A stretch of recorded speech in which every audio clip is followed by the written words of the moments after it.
رسوله الكريم أما بعد فأعوذ بالله من الشيطان الرجيم بسم الله الرحمن الرحيم منها خلقناكم وفيها نعيدكم ومنها نخرجكم تارة أخرى صدق الله المولانا العظيم وصدق رسوله النبي الكريم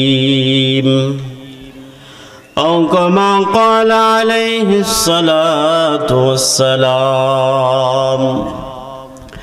اللهم صل على محمد وعلى آل محمد كما صليت على إبراهيم وعلى آل إبراهيم إنك حميد مجيد اللهم بارك على محمد وعلى آل محمد كما باركت على إبراهيم وعلى آل إبراهيم إنك حميد مجيد দুনিয়া থাকার জায়গা না এ দুনিয়া দুনিয়া থাকার জায়গা না দুনিয়া থাকার জায়গা না এ দুনিয়া দুনিয়া থাকার জায়গা না ঠিক কিনা না ফিরার দেশে যাইবা তুমি ফেশে না ফিরার দেশে যাইবা তুমি ফেশে আর তো ফিরাইবা না দুনিয়া থাকার জায়গা না নাকের কাছে জীবন তোমার মরণ ঘাড়ের পিছে পরাণ পাখি দিলে ফাঁকি সবই তোমার মিছে নাকের কাছে জীবন তোমার মরণ ঘাড়ের পিছে পরাণ পাখি দিলে ফাঁকি সবই তোমার মিছে চোখ মুজিলে সব কিছু দে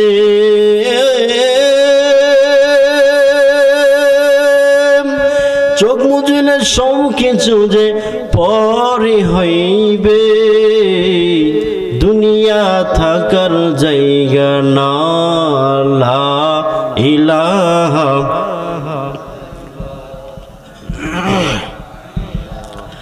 জোরে জোরে লা ইলাহা লা ইলাহা ইল্লাল্লাহ লা ইলাহা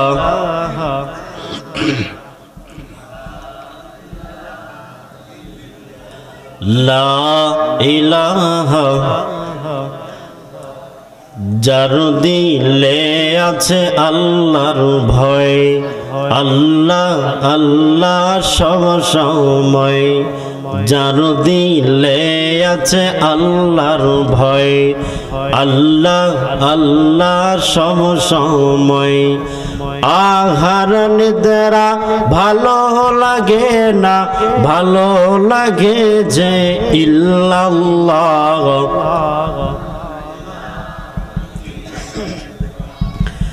লা ইলাহা লা ইলাহা লা ইলাহা ইল্লাল্লাহু মুহাম্মাদুর রাসূলুল্লাহ সাল্লাল্লাহু আলাইহি ওয়াসাল্লাম।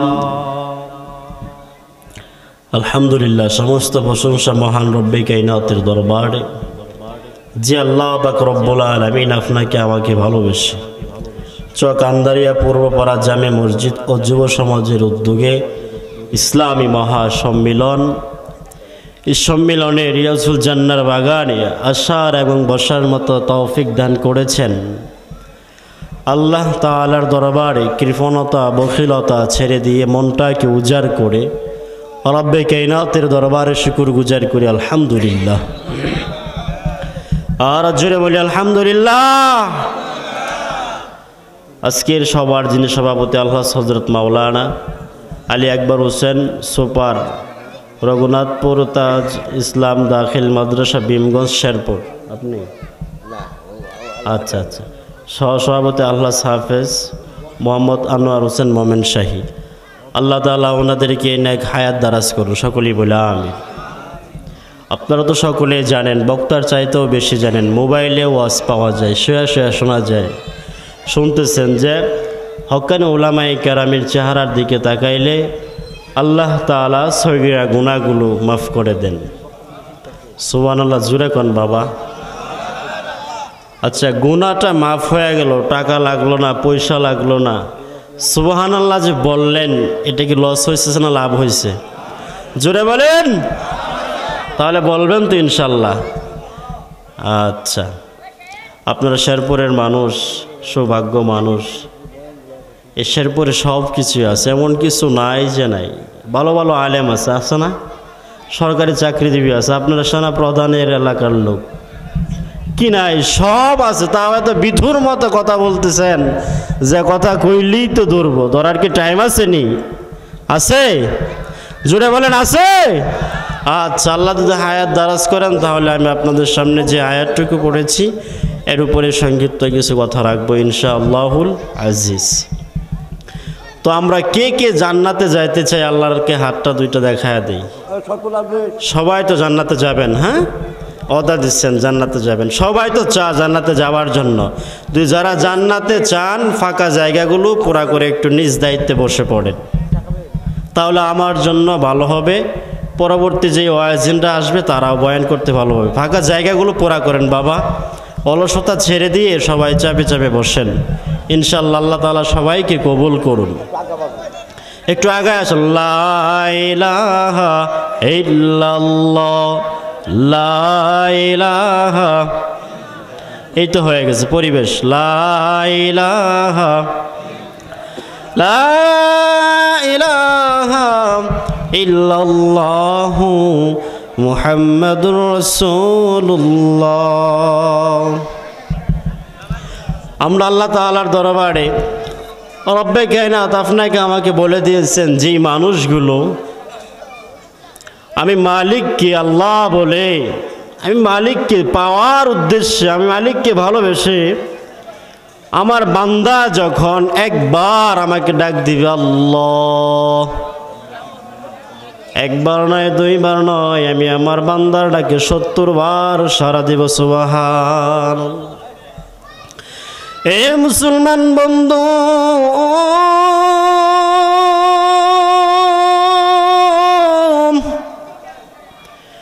জীবন বড় গুনাহ করেছি, গুনাহ করতে করতে জর্জরিত হয়ে গেছি বন্ধু। এইখানে যারা আছেন এমন কেউ নাই যে গুনাহ করি নাই।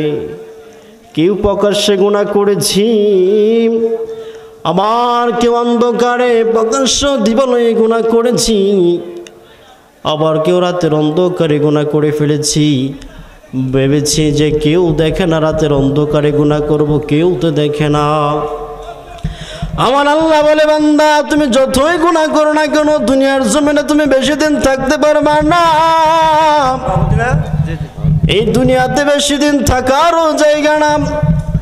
এ মুসলমান বন্ধু, আজকে আমি দুনিয়াতে আসি, এই কথা বলতেছি, এরপরে বলতে পারবো কিনা জানি না। এটা ক্ষমতার মালিক কে? জোরে বলেন কে? এখানে যারা আছি কেউ বলতে পারবো না যে আমি বাসা পর্যন্ত আজকে যাইতে পারবো, কিন্তু আল্লাহ তাআলা বলে বান্দা যতক্ষণ পর্যন্ত আমার ভয় অন্তরে ঢুকায়া ঢুকায়া বান্দা তুমি দুনিয়াতে চলাফেরা করবা, আর আমার ভয় চলা করার সময় যখন বান্দা তুমি ঘটনাক্রমে যদি ইন্তেকাল করো, আল্লাহ তাআলা বলে বান্দা ওই যে দেখো চোখ আন্দারিয়া ইসলামী জলসা হইতেছে, কিন্তু মুরব্বী বাবা চাদরটা শরীরের ভিতরে লাগায়া পা হাঁটি হাঁটি করে যখন মাহফিলের উদ্দেশ্যে রওনা হয়ে গেল,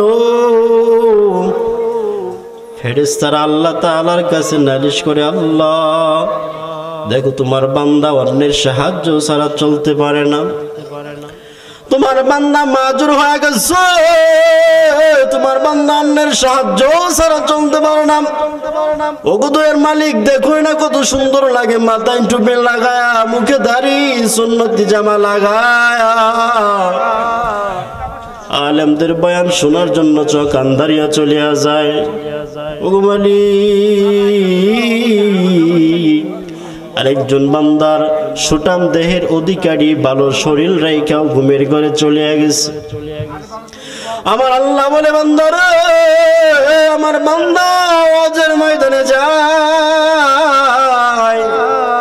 আমার এই বান্দা যখন ময়দানে মাহশর যখন আসবে, যখন ডায়েরি গুলো দেখা হবে, আমার বান্দা আন্দারিয়া মাহফিলে যায় আল্লাহ বলিয়া ডাক দিয়া বলছে, মালিক জীবনে যা করেছি অন্যায় অপচার করেছি, আল্লাহ তুমি গুনাহগুলো ক্ষমা করে দাও।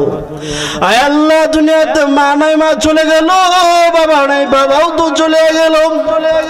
এ মুসলমান বন্ধু আপনাদেরকে বোঝানোর জন্য বলি, আল্লাহ তাআলা বলে আমার বান্দা যখন দুইটা হাত তুইলা দোয়া করলো, দোয়া করার পর যখন বান্দা ঘটনাক্রমে কিছুদিন পর ইন্তেকাল করে কবর দেশে চলে আসলো, আল্লাহ তাআলা বলে বান্দা গুনাহকে সামনে রাখা বাবার জন্য দোয়া করলো, মায়ের জন্য দোয়া করলো, আজকে ওই বান্দা এমন একটা মেহমান হয়ে আমার কাছে আসছে, ওই বান্দা চাইতে দেরি করেছিল, ওই চৌকান্দারিয়ার মাহফিল থেকে আমি আমার বান্দার সমস্ত গুনাহগুলো ক্ষমা করে দিয়েছিলাম।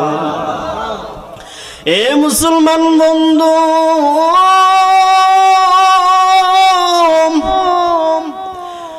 মানুষ যখন মারা যায়, মারা যাওয়ার পরে আমি একটু আগে যে আয়াতটা বললাম মিনহা খলাকনাকুম, আপনারা বলে বলে মাটি দেন কিনা, দেন কিনা? আমরা দোয়া মনে করে একটা কোরআনের আয়াত, মিনহা খলাকনাকুম, হে মাটির মানুষ। কিসের মানুষ? হে মাটির মানুষ, তোমাকে মাটি দ্বারা বানানো হয়েছে, অর্থাৎ মাটির মতো নরম হয়ে চলো, আগুনের মতো গরম ভাব দেখায়ও না। যদি গরম ভাব দেখাও বেশি দিন থাকতে পারবা না। এমন মানুষদের টাকা আছে, অর্থ সম্পদ, ক্ষমতা পায়, মানুষকে মানুষ মনে করে না। আপনার বড় ভাই টাকাওয়ালা হয়ে গেছে, আপনার টাকা না, আপনাকে ভাই বলে সে গণ্য করে না। মিনহা খলাকনাকুম, মাটির মানুষ, মাটির মতো নরম হয়ে চলো, তোমাকে মাটি দ্বারা বানানো হয়েছে। অফিহা নুঈদুকুম ওয়া মিনহা নুখরিজুকুম তারাতান উখরা, মাটির মানুষ কিসের মতো নরম হয়ে চলো? জুড়ে বলেন কি দ্বারা বানানো হয়েছে? বাবা বয়ান শুনতেছেন, কণ্ঠের মায়ায় পড়বেন না, কি শুনেন আমলের নিয়তে শুনবেন, বুঝার নিয়তে শুনবেন, তাহলে বয়ান ভালো লাগবে। আপনি কানের মাঝায় শুনলেন, বক্তার কণ্ঠগুলো বাছাই বাছাই করে নিলেন, বক্তার কণ্ঠ যদি ভালো হয় বয়ান শুনবো, আপনার আমার বয়ানে কোনো ফায়দা আসবে না। হে মাটির মানুষ, তোমাকে মাটি দ্বারা বানানো হয়েছে, আমার এই মাটিতেই দাফন করা হবে। এই জন্য বলি বাবা মাটির মতো নরম হয়ে চলো, গরম ভাব দেখায় ও না। আবার এই মাটিতেই দাফন করা হবে। এমন কেউ নাই যে এটা জানে না, সবাই জানে, কিন্তু কেউ মানতে চায়, কেউ চায় কেউ চায় না। অফিহা নুঈদুকুম ওয়া মিনহা নুখরিজুকুম তারাতান উখরা।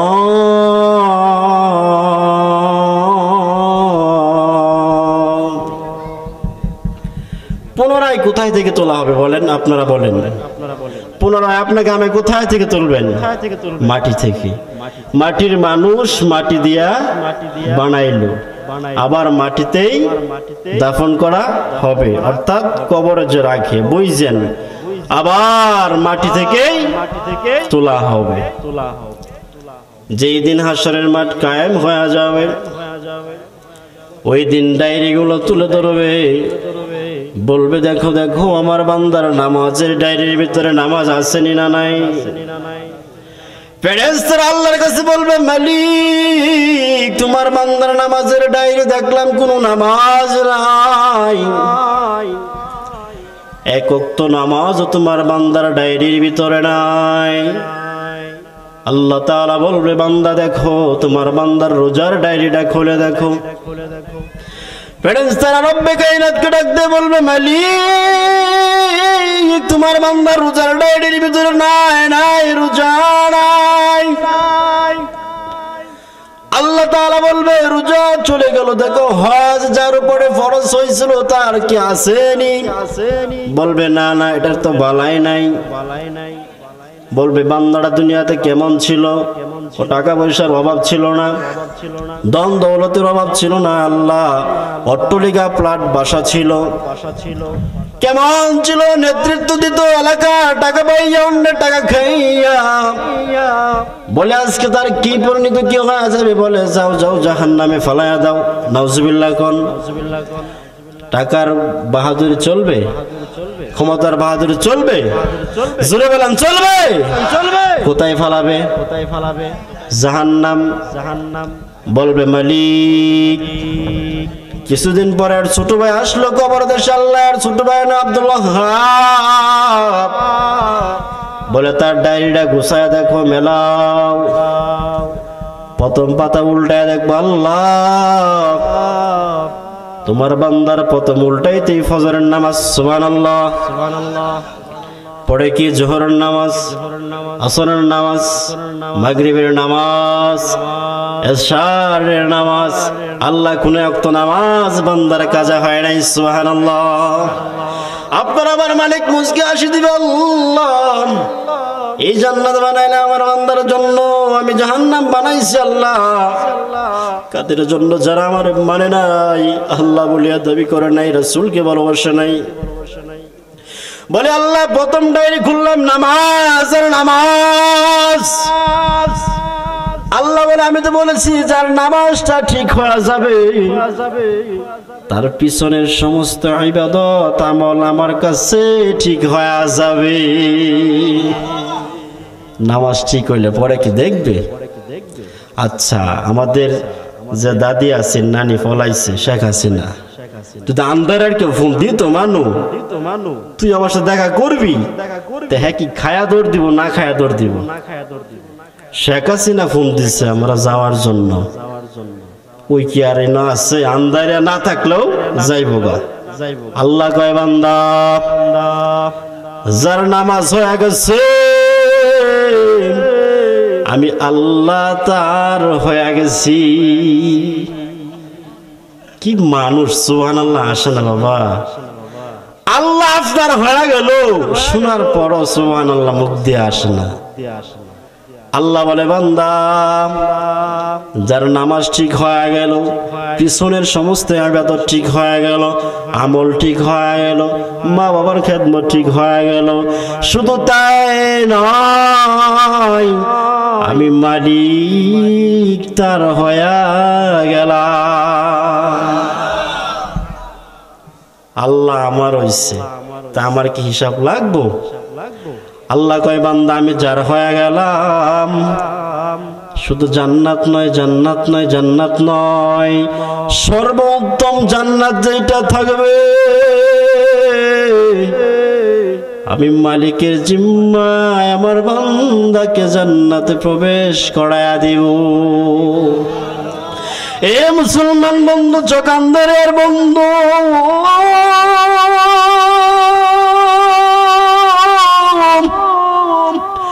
আজকে কার মায়ে পড়ে আসো, জানি না কার মা ঘরে শুয়া শুয়া কান্দে, জানি না কার বাবা ঘরে শুয়া শুয়া কান্দে, জানি না কোন বন্ধু ঘরে শুয়া শুয়া কান্দে। আল্লাহ বলে, বান্দা কান্দ, আমার জন্য কান্দ, আমার জন্য কান্দ, আমার জন্য কান্দ। আমার আল্লাহ বলে, জোহরের নামাজ পড়ো নাই, আমার কোনো আপত্তি নাই, তুমি বুঝো নাই, বুঝো নাই, আসরের নামাজে আসো। দেখেন আমার আল্লাহ, আপনার আল্লাহ কত মায়া, কত দয়া করে রে বন্ধু। কেউ কারো দিকে তাকাবেন না, দুইটা চক্ষু বন্ধ করে দেখেন, এক পুরা চোখের পানি ফালায় আল্লাহর কাছে কাঁদতে পারেন যদি বাবা। আবার আল্লাহ বলে, আমি দুনিয়ার জমিনে আমার বান্দার চোখের পানি আমি সহ্য করতে পারি না।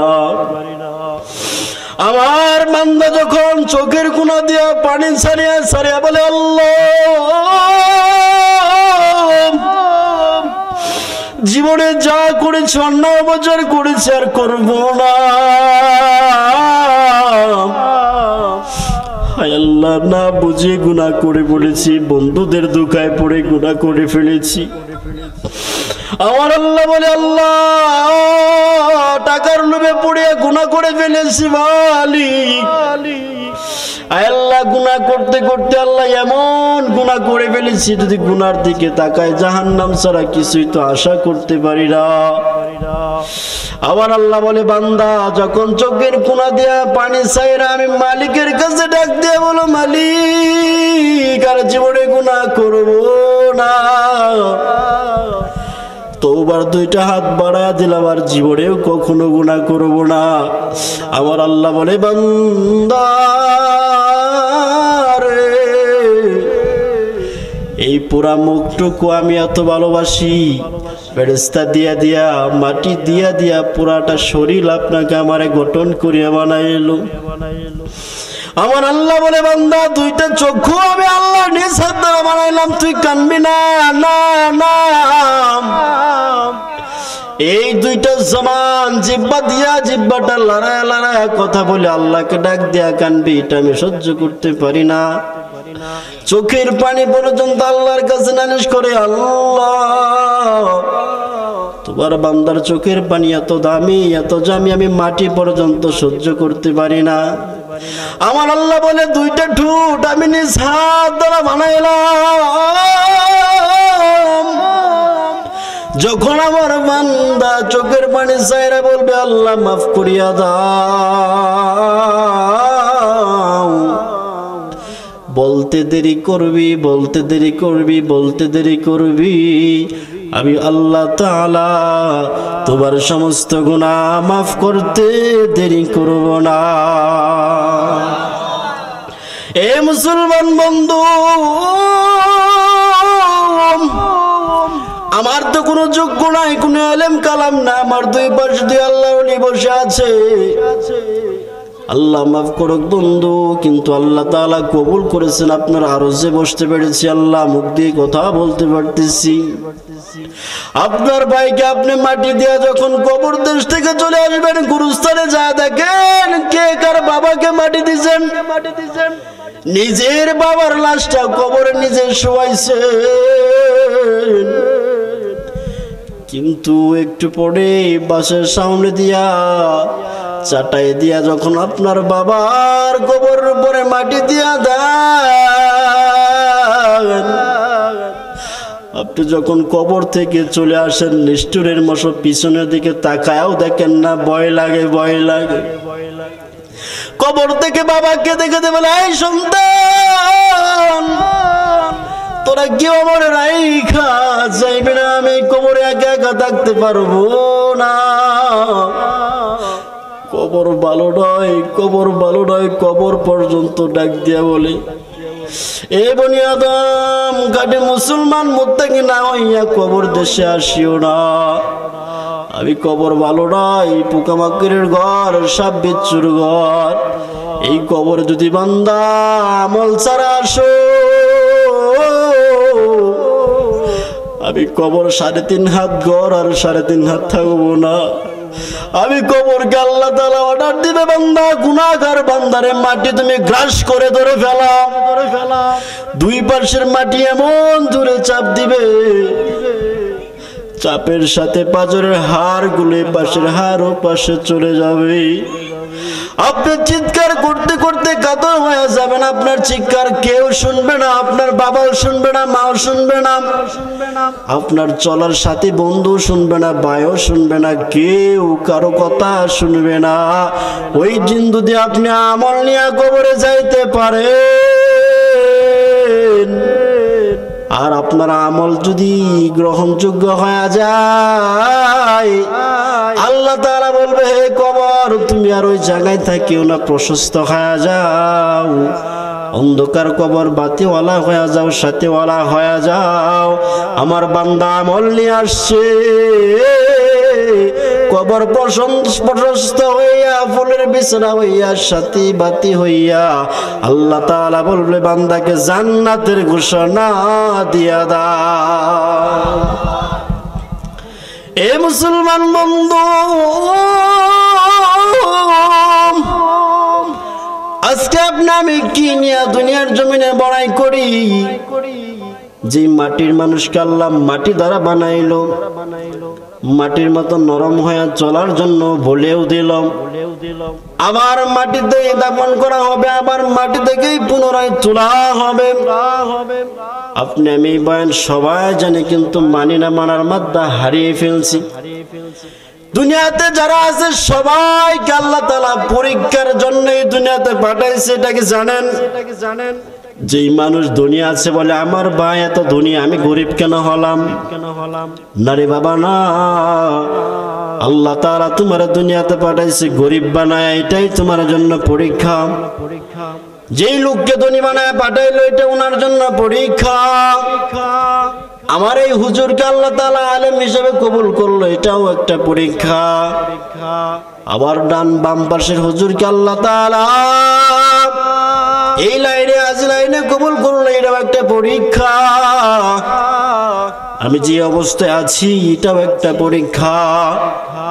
বাবা শুধু আপনি না, আমি না, আগেকার যুগে যে নবী রাসূলরা ছিল তাদেরকে আল্লাহ পরীক্ষাও ফলাইছে। এটা কি আপনারা জানেননি? একটা উদাহরণ দিয়ে একটা কথা বলে তাহলেই বুঝবেন। এমন কেউ আছেন যে আইয়ুব নবীর কথা শুনেন নাই? শুনছেন কিনা? আইয়ুব কি ধনী ছিল না গরিব ছিল? অনেক টাকার মালিক ছিল, অনেক ধনীও ছিল, এবং শুধু তাই না, ধনী না, আল্লাহর ইবাদত বন্দেগী করনিওয়ালাও ছিল। আল্লাহকে ডাকতে ডাকতে আল্লাহ ওয়ালা হয়ে গেছিল, আল্লাহর অতি নিকটের একজন হয়ে গেছিল। কিন্তু পরীক্ষা নেওয়ার জন্য আল্লাহ তাআলা, এটা তো জানেন আপনি, আমি জানি, আইয়ুবের শরীরে পোকা ধরে গেছিল। যখন পায়ে পোকা ধরলো, ধরতে ধরতে উপর দিকে চলে আসলো। আইয়ুব শুধু আল্লাহর কাছে বলে, মালিক আমার শরীরে পোকা ধরে গেছে, পুরো শরীরে গা হয়ে গেছে, আমার কোনো আফসোস নাই মালিক, তোমার কাছে আমার একটাই আরজি, আমার ঈমান সারা বানায়ো না, আমার ঈমান হারা বানায়ো না, আমার ঈমান হারা বানায়ো না। আইয়ুবের শরীরে পোকা ধরে গেল, বিবিগুলো এক এক করে সবাই তার কাছ থেকে চলে গেল। আইয়ুব চোখের কোনা দিয়া পানি ছাড়ে, বলে মালিক, আর এক এক করে 2-3টা বিবি ছিল, বিবি গেলুম চলে গেল, কিন্তু রহিমা তার অতি আদরের ছিল। ডাক দিয়ে বলে, আইয়ুব প্রাণের স্বামী, আপনি আবার দুঃখের সাথী সুখের সাথে ছিলেন, এক এক করে সবাই চলে গেল, আপনার শরীরে গন্ধযুক্ত হয়ে গেছে। ওগো নবীজি, আইয়ুবের কাছে কেঁদে কেঁদে বলে সবাই চলে গেল আপনার কাছ থেকে। এলাকার মানুষগুলো আপনাকে দেখে ঘৃণা করে, ঘৃণার চোখে দেখে। আইয়ুব যেই মানুষগুলোকে সাহায্য করত, আপনার আমার বাংলা ভাষায় বুঝি, যেই মানুষগুলো ভিক্ষার জন্য আসে আপনি আমি ভিক্ষা দেই, যেই মানুষগুলোকে টাকা দিয়ে, পয়সা দিয়ে, অর্থ দিয়ে আইয়ুব যাদেরকে সহযোগিতা করতো, ওই মানুষগুলো আইয়ুব নবীকে দেখে ঘৃণার চোখে দেখে। আইয়ুব নবীর কাছে কেউ তো কাছে যায় না, কাছে গেলে এরূপ মনে হয় শরীরে চলে আসবে। রহিমা কান্দে, গোপনের স্বামী। 1 বছর নয়, 2 বছর নয়, আর 18টা বছর আইয়ুব নবী কষ্ট করলো। কয় বছর জোরে বলেন? আপনার আমার যদি 2 বছর অসুস্থ থাকে, মুখ দিয়া যা আসে আল্লাহ তাআলাকে তাই বলি। এমন লোক আছেন না নাই? সামান্য গরিব বানা পাঠাইলে বলে আল্লাহ তার চোখে দেখলো, আমার দেখো নাই। পরীক্ষায় ফাঁস করছে না ফেল করছে? আল্লাহ বলে, বান্দা দুনিয়া 2 দিনের দুনিয়া। আপনার আমার সন্তানরা দেখবেন যখন 12 বছরের বয়স হয়, বলে বাবা ওই বাড়ির রহিম গুট্টি উড়াইতেছে আকাশে, আমারও একটা গুট্টি বাড়াইয়া দিবানি বাবা। যখন বাবা বলিয়া সন্তান ডাক দেয়, বাবার কাছে যা চায় সামর্থ্য থাকলে দেওয়ার চেষ্টা করেন। বলে হ্যাঁ, গুটি উড়াইতেছে, উড়াইতে উড়াইতে তার গুটি উড়ানোর শখ শেষ হয়ে গেছে। গুটির যতটুকু সুতা আছে আকাশের দিকে উড়াইয়া দিল। দেওয়ার পর যখন তার ভালো লাগা শেষ, আস্তে আস্তে সুতাটা গুটায়া গুটায়া বাড়িতে চলে আসে। আবার আল্লাহ বলে, বান্দা আমি একটা হায়াত নামক রশি দিয়া দুনিয়াতে তোমারে পাঠাইলাম। যখন এই হায়াত নামক রশিটা তোমার ফুরায়া যাবে, আমি মালিক টান দিয়া তোমারে নিয়ে আসবো। ওই দিন আরে ইবাদত আর ক্ষমতার বাহাদুরি যতই কিছু করো না কেন সুযোগ থাকবে। জুড়ে বলেন। এই জন্য বলি ভাই, 18 বছর কেন, 20 বছর কেন, 30টা বছর কেন? আইয়ুব যদি আরো বছরের পর বছর কষ্ট করত, ঈমান হারা হইতো। প্রথমেই বলছে আল্লাহ ঈমান হারা বানায়ও না। সবাই চলে গেল, যাদেরকে সহযোগিতা করলাম তারাও চলে গেল। এলাকাবাসী আমার কাছে আসে না, আমার বিবিরা পর্যন্ত চলে গেল। শুধু রহিমা তাইকে সব বিবিরা চলে গেল। আল্লাহ তোমার আমি আল্লাহ বলিয়া ডাকি, আমার জিহ্বার ভিতরে পোকা দিও না, আমি আল্লাহ বলে ডাকতে পারবো না। আইয়ুব কান্দে আর বলে, আল্লাহ তুমি আমার ঈমান হারা বানাইও না। আমার জিহ্বার ভিতরে তুমি পোকা লাগাও না, যেন আমি তোমার না ডাকতে পারি। রহিমা ডাক দেখো, বসে খাইতে খাইতে তার যত ধন দৌলত ছিল সব কিছু শেষ হয়ে গেল। রহিমা বলতেছে এখন কি দিয়ে খাবার খাওয়াবো? আবার স্বামী কিছু কাজ করতে পারে না। রহিমা কেউ কেউ কাজের জন্য নেয় না, আইয়ুবের সাথে থাকে। কে কাজ করতে নেই, আমাদের শরীরেও পছন্দ ধরে যাবে, রোগ চলে আসবে। রহিমা ডাকতে বললে, আইয়ুব গো এখন আমি তোমাকে কি দিয়ে খাওয়াবো? গরো তো টাকা নাই, পয়সা নাই, খাওয়ার মতো কিছু নাই। একজন ধনী মহিলার কাছে যায়, বলে আমি আপনাকে একটা কথা বলতে চাই, আপনি কি রাখবেন? মহিলা বলতেছি, বলো বলো তুমি কি বলবা, দূর থেকে বলো। তোমার স্বামীর শরীরে পোকা ধরে গেছে, পচন ধরে গেছে, একটু দূর থেকে বলো। আমার বাম পাশে কিছু চুল আছে, চুলগুলো বিক্রি করতাম, নিবেননি? বলে হ্যাঁ হ্যাঁ নিব। চুলগুলো বিক্রি করে যখন আইয়ুবের জন্য খাবার নিয়ে আসলো, চোখের কোনা দিয়ে পানি ছেড়ে বলে, রহিমা দেখেন তাদের ঈমান কেমন ছিল আর আমাদের ঈমান কেমন ছিল। এই খাবার কোথা থেকে নিয়ে আসলা, কিভাবে নিয়ে আসলা, এই খাবারটা কি আমার জন্য হালাল হবে কিনা? এমন খাবার আমারে খাওয়ায়ও না যে খাবার খাইলে মালিকের কাঠগড়ায় দাঁড়াইতে হবে, যে খাবার খাইলে আমার ঈমানটা আলা হয়ে যাবে, মালিক আমাকে প্রশ্ন করে বলবে যেন হারাম না হয়। রহিমা ডাক দেয়া বলে, প্রাণের স্বামী আমার, আপনি খাবার খান, খাবারটা হালাল হবে, হারাম হবে না। আইয়ুব বিশ্বাস করে খাবারটি খাইলো। এই খাবার 2 দিন 3 দিন খাইছে, শেষ হয়ে গেছে, ঘরে টাকা নাই, খাবারের মধ্যে কোনো বস্ত্র নাই। দ্বিতীয় দিন কি খাবে, কান্দে, স্বামীও কান্দে, স্ত্রীও কান্দে। এলাকার কেউ তাদের কাছে আসে না, তাদের কথা শুনে না, দূর থেকে চলে যায়। তবুও বলে, আল্লাহ খেয়ে না খেয়েও যদি মারা যায়, আল্লাহ তুমি খুশি থাকো, আবার প্রতি নারাজ হয়ে যায় ওটা। আল্লাহ আমি আইয়ুবকে ঈমান হারা বানায় না। তৃতীয় দিন রহিমা আবার চলে গেলেন ওই মহিলার কাছে, যা বলল,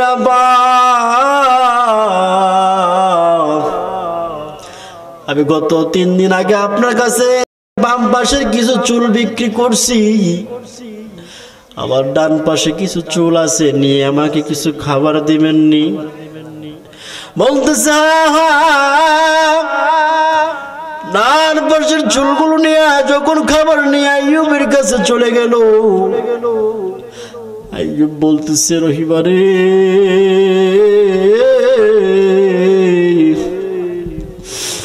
এখন তোমার বলতে হবে তুমি কি দিয়ে খাবার নিয়ে আসো। বলে, আমি যে খাবারটা নিয়ে আসি আপনার জন্য হালাল হবে, এটা হারাম হবে না। বললে, না না না, আজকে তোমার বলতেই হবে। মাথার উপর থেকে কাপড়টা সরায়া যখন আইয়ুবের সামনে ধরলো, দেখে তার স্ত্রীর মাথার ভিতরের চুলগুলো নাই, চুলগুলো বিক্রি করে করে করে করে স্বামীর জন্য খাবার নিয়ে আসলো। আইয়ুব দেখিয়া সাজদায় পড়ে গেল।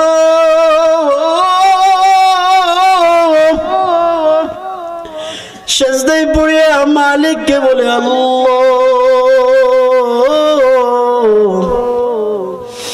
তুমি আমাকে যেভাবে রাখো না কেন, তোমার কাছে আমার কোনো নালিশ নাই, তুমি মালিক যদি খুশি থাকো, কিন্তু ঈমান হারা বানাও না। আল্লাহ রহিমা আমাকে কত ভালোবাসে, কত ভালোবাসে। আল্লাহ মাথার চুলগুলো বিক্রি করি আল্লাহ আমার জন্য খাবার নিয়ে আসছে। আল্লাহ তুমি রহিমার প্রতি নারাজ হয়ে থাকো না। আল্লাহ যখন আইয়ুব সিজদায় পড়ে গেলেন, সিজদায় পড়ে যাওয়ার পর আল্লাহর পক্ষ থেকে আইয়ুব আগে যেমন ছিল, আল্লাহ তাআলা আইয়ুবকে এমন সুন্দর চেহারাওয়ালা বানায় দিয়েছেন, এমন সুন্দর যুবকের অধিকারী বানায় দিয়েছেন। রহিমা ঘটনাক্রমে ঘরের বাইরে থেকে যখন ঘরে আসছে, আইয়ুবকে দেখিয়ে দেখেন অন্য মহিলারা, যখন অন্য বাড়ি থেকে পুরুষ আসে, কিছু কিছু মহিলা আসলে দৌড় মারে, দৌড় দেয় না, পর্দা করে দৌড় মারে। যখন রহিমা বাইরে থেকে ভিতরে চলে আসলো, আইয়ুবকে দেখিয়ে রহিমা একটু দৌড় মেরে দরজার আউলে এসে গেছে। আইয়ুব ডাক দিয়ে বলে, রহিমা তুমি কেন দৌড় মারলা? আসো আসো আমার সামনে আসো। বলে, আপনি কে? বলে, আমি কে জানো? ওই যে আমার শরীরে পোকা পছন্দ লেগেছিল, আমি তোমার সেই পছন্দ নেওয়ালা, তোমার প্রাণের স্বামী আইয়ুব। রহিমা পছন্দ হয়ে মালিকের কাছে বলে, আল্লাহ আমার এই জীবন এমন চেহারা কেমনে বানাইলাম।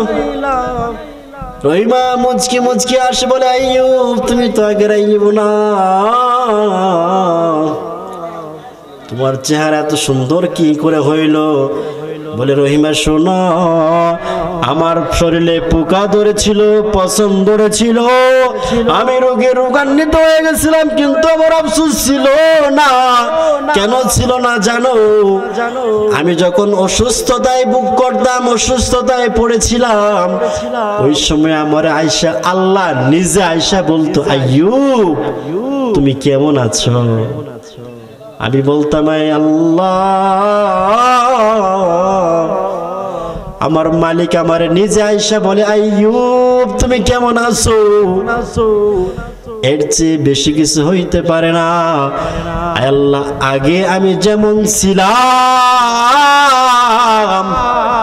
পোকা ধরার কারণে, পছন্দ ধরার কারণে, তুমি মালিক নিজে আয়েশা আমি আইয়ুবকে বলা, আইয়ুব তুমি কেমন আছো? আগের চেয়ে আমি 100 গুণ ভালো আছি। বলে, রহিমা আমার চেহারা সুন্দর হইলো, আমি আগের মতো হয়ে গেলাম, কিন্তু না, আমি আগের মতো নয়। অসুস্থ ছিলাম, ভালো ছিলাম, মালিক আমার সামনে আসতো, আমাকে বলতো কেমন আছো? এখন আমার মালিক আমার কাছে আর আসে না, আসবেও না। বলে যারা চলে গেল, যে বিবিগুলো চলে গেল, দেখেন দুনিয়ার জমিনে 2021-22 করোনা নামক একটা মিথ্যা রোগ আসছিল। যদি এই চকান্দারের 2 জন করোনাওয়ালা হইতো, আব্দুল করিম কিসে পুলিশের কাছে খবর লাগে, করোনা ধরছে, মাস্ক পরে না। শুনছে ঘরের বিবি করোনা, আমার স্বামীর করোনা ধরছে, কানে কানে তার সন্তানরে বলায়, শোন বাবা এতদিন যায় আদর করছে, এখন বাবার অনেক দূরে থাকবি, করোনা কি করোনা। বিবি পর্যন্ত করোনা ডরে স্বামীর সাথে এক বিছনায় থাকে নাই, সন্তানরা বাবার কাছে আসে না। দুনিয়ার জমিনে মিথ্যা একটা ওষুধ আসলো, একটা রোগ আসলো, না না না, করোনা বলতে কিছু নাই। আপনাদের চকান্দারি অর্থাৎ পুরা শেরপুরে দেখেন তো, একটা গরিব রিকশাওয়ালা, নামাজ পড়নেওয়ালা, একজন মাদ্রাসার হাফেজ, একজন আলেম করোনা রোগী হয়ে মরছে। আমি বুঝি মরছে নেই। এ বন্ধু, করোনা দেখবেন যারা করোনা করছে, যেই লোকগুলো চিকিৎসা দিছে তারাই মরছে। কিন্তু করোনা একটা জিনিস ভালো হয়েছে, আগে কিছু মহিলারা মুহ কাপড় দিত না, বোরকাও পরতো না, এখন মুহ একটা ঠোয়া লাগা, যার নাম হচ্ছে মাস্ক। কি লাগে না। এখন মহিলারা এই করোনা আসার পর থেকে যাক মাস্কটা আপাতত লাগা, আর পিছনে যা লাগাকবে না লাগা, এদিক দিয়ে লাভ হয়েছে আলহামদুলিল্লাহ। দুনিয়ার জমিনে করোনার কারণে স্বামী থেকে স্ত্রী আলাদা হয়ে গেছে, আর আইয়ুবের শরীরে যে পছন্দ ছিল, পোকা ধরে শরীর থেকে পুষ পড়তো, গন্ধ জর্জরিত হয়ে গেছিল। এই জন্য তার কাছের স্ত্রীগুলো সরে গেল, রহিমা ব্যতীত।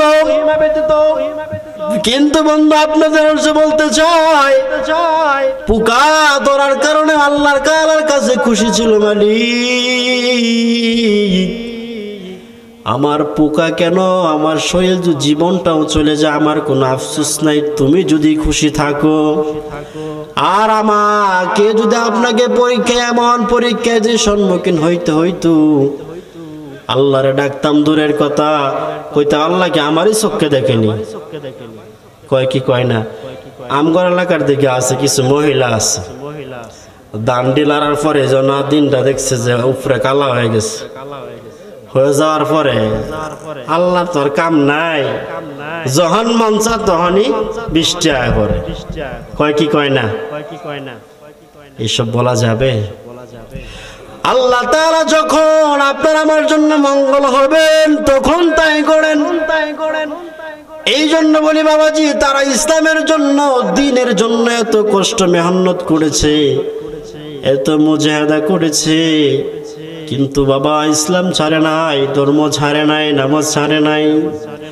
এখন যদি বলি বাবা ইশারের নামাজটা চলে গেল, কয়জন মানুষ নামাজ পড়ছেন? আফসোস, অনেকে হাত তুলবে, অনেকেই তুলবে না বাবা। কোন দিন জানি মারা যায়, ওই দিন আমরা সকলেই বুঝতে পারবো হায় হায় কি করলাম। যেদিন আমরা কাঠগড়ায় দাঁড়া যাইব, ওই যে শুরুতেই বলছিলাম নামাজের ডায়েরির ভিতরে নামাজ নাই, আমল নাই, যেদিন আল্লাহ কাহারিয়াতের রূপ ধারণ করবে ওই দিন আপনার আমার উপর কঠিন হয়ে দাঁড়াবে। এই জন্য বলি ভাই, আপনারা আমার বোঝার জন্য এখনো সময় আছে, আপনারা বুঝেন, বোঝার মতো চেষ্টা করেন। আল্লাহ তাআলা যদিও চান আপনাকে আমাকে হেদায়েত দিয়ে দিতে পারেন। আল্লাহ তাআলা, আল্লাহ এই মানুষগুলো যারা এখানে বসে আছেন, আল্লাহ তাআলা একজনকে ওলি বানায় আজকে আমাদেরকে ক্ষমা করে দিতে পারেন। সুবহানাল্লাহ।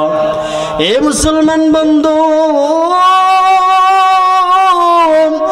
আপনাদেরকে বারবার পায়ে হাত রেখে বলে যায়, কার জীবন থেকে কত রাকাত নামাজ কাজা হয়ে গেছে, কার জীবন থেকে রোজা কাজা হয়ে গেছে, কার জীবন থেকে আল্লাহ ভালো দুনিয়ার কাজগুলো চলে গেল, এখনো সময় আছেন, তওবা করেন। হে মুসলমান বন্ধু, আপনি আমি যদি তওবার হাতটা যদি মালিকের কাছে বাড়াইতে পারি, আল্লাহ তাআলা বলেন এই দুনিয়ার জমিনে আমি সব চাইতে একজনকে ভালোবাসি। তিনি কে জানেন?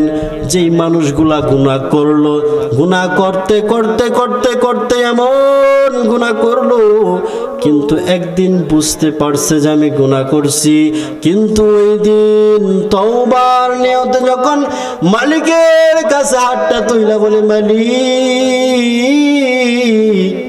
জীবনে গুনাহ করছি, আর কখনো গুনাহ করব না,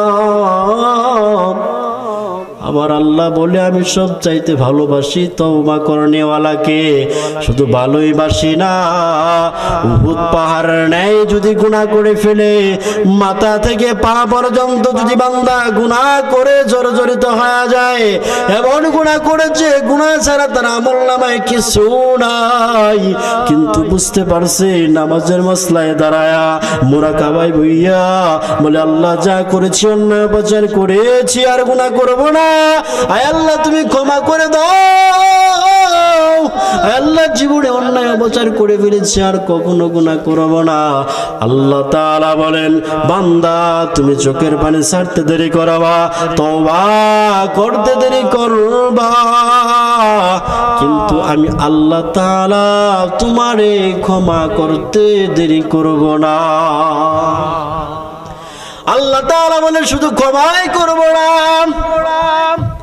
মায়ের গর্ভে থেকে যেমন করে একটা ছোট সন্তান দুনিয়াতে আসে যার কোনো গুনাহ থাকে না, ওই ছোট গুনাহগার বান্দা না, একজন মাসুম ফেরেশতার নেই, ওই ছোট মাসুমের নেই আমার গুনাহগার বান্দাকে আমি নিষ্পাপ বানায়া আমি আল্লাহ তাআলা আমার বান্দাকে জান্নাতি বানায়া দিলাম। তো সকলেই তো নামাজ পড়বেন ইনশাআল্লাহ, জুড়ে বলেন না বাবা ইনশাআল্লাহ। সবাই তো নামাজ পড়বেন, সবাই পড়বেন। তাকবীর দেন, লিল্লাহি তাকবীর, লিল্লাহি তাকবীর। আমার ভাই আল্লাহ সবাই নামাজ পড়বে। আল্লাহ তোমার কাছে আল্লাহ হাত তুইলা দেখাইছে, আল্লাহ আমাদের যদি হেদায়েত আল্লাহ হেদায়েত দিয়া দাও। আল্লাহ যে কিছু টুটাফাটা তোমাদের বান্দাদের সামনে কথা বললাম, তা আমলের নিয়ত যেন শুনে থাকেন। আল্লাহ আমাকে সহ আমার ভাইদেরকে সহ ক্ষমা করে দিও। আল্লাহ যেভাবে একত্রিত হয়ে আমরা হাত দুইটা আল্লাহকে দেখায় দিলাম, এই সমস্ত এই আমার মুসল্লি ভাইয়েরা, আমার এই মাহফিলের সামনে যারা আছেন, পিছনে যারা আছেন, আমরা সবাই যেন একত্রিত হয়ে জান্নাতে প্রবেশ করতে পারি। সকলেই বলেন আমিন। আল্লাহ পাক রব্বুল আলামিন আমাদের সবাইকে ইসলামের সৈনিক, ইসলামের ডান্ডা আল্লাহ তাআলা আমাদেরকে হযরতে ওমর, হযরতে আবু বকর এদের মতো কবুল করে আমাদের সবাইকে আল্লাহ তাআলা কবুল করুন। সকলেই বলে আমিন। আখির দাওয়ানা আলহামদুলিল্লাহি রাব্বিল আলামিন। আসসালামু আলাইকুম ওয়া রাহমাতুল্লাহি ওয়া বারাকাতুহু।